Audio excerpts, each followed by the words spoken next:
This is Learn English with Ease. English made powerful, simple, and yours.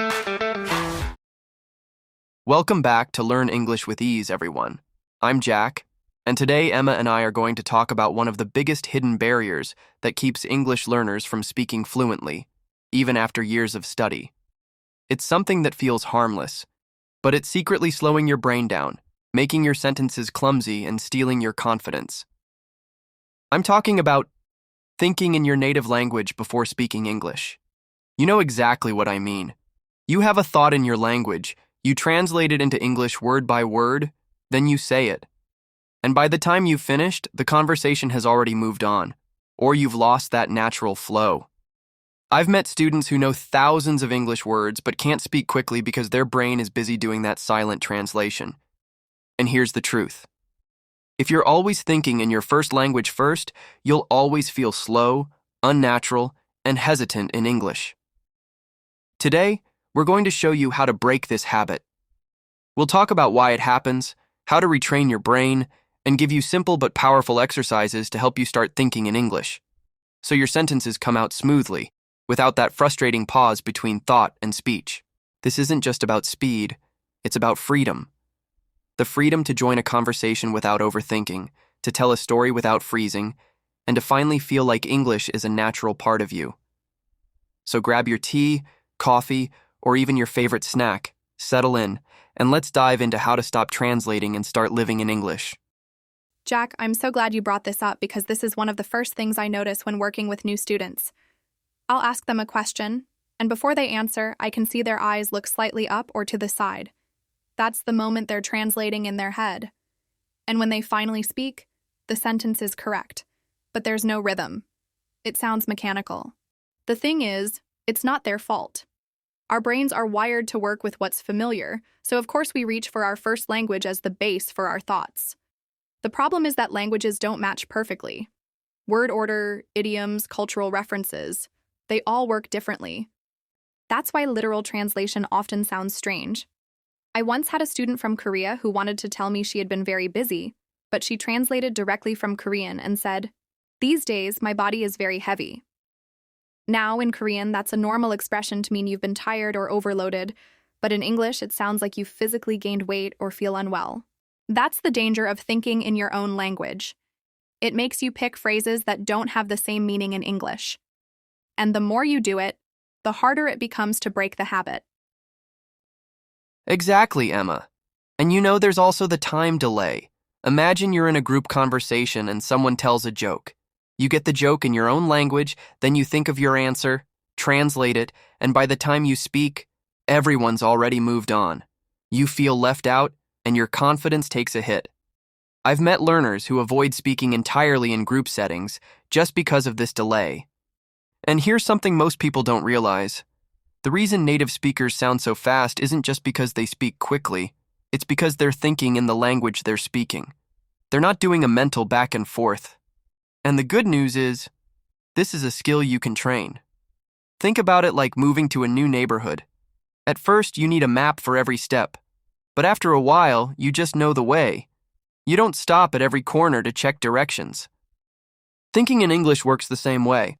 You have to train your brain to take the direct road instead of making a detour through your native language. That's such a great analogy, Jack. And I want to add something.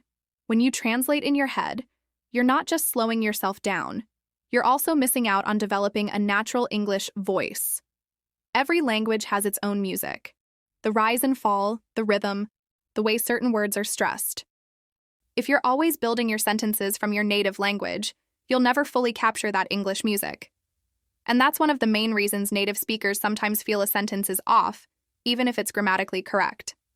Let me give you an example. I had a student from Spain who always started his sentences with, "In my opinion, I think," because in Spanish, "en mi opinión," creo que, is very common. In English, we wouldn't usually say both. We'd choose one or the other, "I think," or "in my opinion." It's small, but when you think in English, you naturally avoid those extra translations and just say what sounds natural. Right. And here's where I think we can help our listeners, by giving them a step-by-step path to train their brain to think directly in English. Step 1. Start with simple sentences. Look around your room right now and describe what you see in English, out loud if you can. Don't write it, don't plan it, just say it. My phone is on the table. The window is open. I can hear a car outside. These are short enough that you can say them without translating. Step 2. Build chunks. Instead of memorizing single words, memorize common combinations. For example, instead of just learning coffee and cup, learn a cup of coffee as one unit. This way, your brain doesn't have to build the sentence from scratch. It just pulls a ready-made piece. Step 3. Do English time. Pick 10-15 minutes each day when you will think only in English, even if you're not speaking. While you're cooking, showering, or walking, narrate your actions in your head in English. Step 4. Immerse yourself in English as much as possible. Watch shows, listen to podcasts, read articles, but here's the key. Don't just understand them, copy them. Repeat phrases the way you hear them, without translating. I love that you mentioned copying, Jack, because that's one of my favorite tools, shadowing. This means you listen to a short sentence in English, then immediately repeat it, trying to match the rhythm, tone, and speed. You're not worrying about meaning. You're training your mouth and brain to work together in English. I've had students improve their fluency in weeks just by shadowing 5 minutes a day. Another powerful exercise is mental imagery. Instead of connecting an English word to your native word, connect it to a picture. For example, when you hear apple, don't think of the word in your language. Picture the fruit in your mind. This way, you skip the translation step completely. It sounds simple, but it's incredibly effective. And for those listening right now, here's a mini challenge. For the next 24 hours, try to catch yourself whenever you're about to translate in your head. Pause, take a breath, and see if you can say it directly in English, even if it's a simpler sentence than you originally planned. The more you do this, the faster your brain adapts. And here's the mindset part, which I think is just as important as the exercises. You have to accept that when you start thinking in English, you won't speak perfectly, and that's okay. In fact, aiming for perfect sentences is one of the main reasons people fall back into translation. They think, I need the exact right word, so they go searching in their native language first. But fluency isn't about perfection, it's about flow. And here's the magic. The more you speak, the more accurate your English becomes naturally. I've seen learners go from hesitant, slow speakers to confident, fast ones, simply by letting go of perfection and focusing on connection.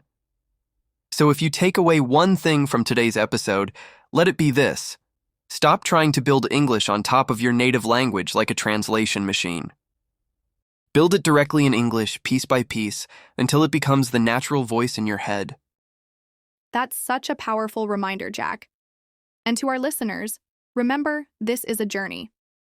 Thinking in English won't happen overnight, but every time you choose to think in English instead of translating, you're taking a step toward fluency.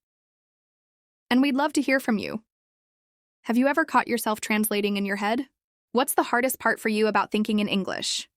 Share your experience in the comments. Let's make this a space where we can support each other and celebrate progress. And if this episode has helped you, give it a like, subscribe for more conversations like this, and share it with a friend who's learning English too. You never know how much a little encouragement can change someone's confidence. Thank you for spending this time with us here at Learn English with Ease. Keep speaking, keep thinking in English, and remember, fluency starts in your mind before it comes out of your mouth. Until next time, stay confident, stay curious, and stay connected.